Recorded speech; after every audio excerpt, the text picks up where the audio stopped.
ఇప్పుడే జీ5 app download చేయండి. చూడండి మీ ఫేవరెట్ టీవీ షోస్ ఎప్పుడైనా ఎక్కడైనా. అన్నయ్య అన్నా, బ్రదర్ అన్నా, భాయ్ అన్నా అర్థం ఒక్కటే కదా శివ.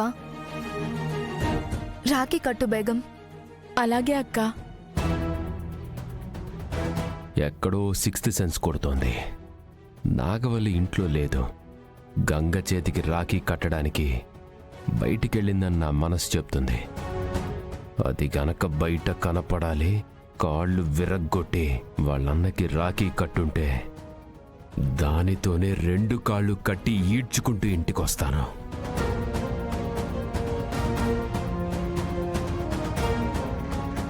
అన్నయ్యకి బొట్టు పెట్టు బేగం.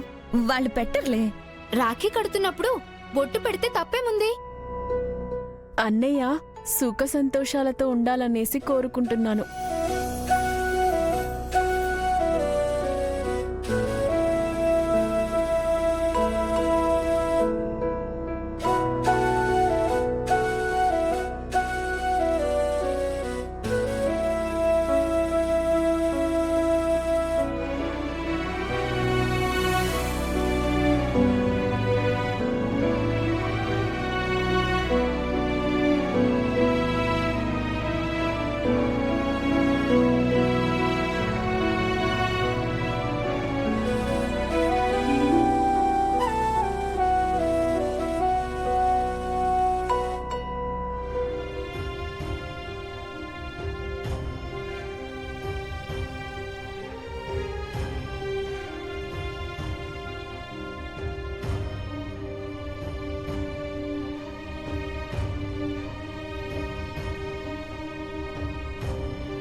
నాగవల్లి గుర్తొస్తుంది.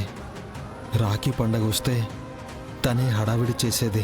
తన మీద కోపముందో, నన్ను వదిలేసి వెళ్ళిపోయిందన్న బాధుందో, నన్ను పరాయి వాళ్ళ చేసిందని దిగులుందో ఎందుకో తెలియదు కానీ నాగవల్లి బాగా గుర్తుకొస్తుంది.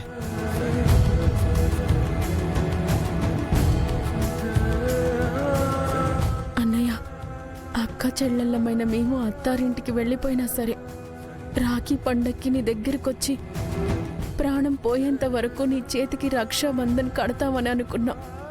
ఈ సంవత్సరం ఎక్కడ తప్పిపోతే నా ప్రాణం విలవిలలాడిపోతుందని భయపడ్డాను.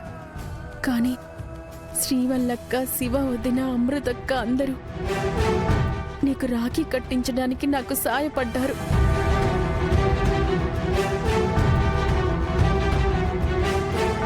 సరే, రాఖీ కట్టావు కదా, ఆ స్వీట్ ముక్క ఏదో తినిపించేసాయి. ఓ పని అయిపోతుంది. నీకు బాగా తొందర ఉన్నట్టుంది.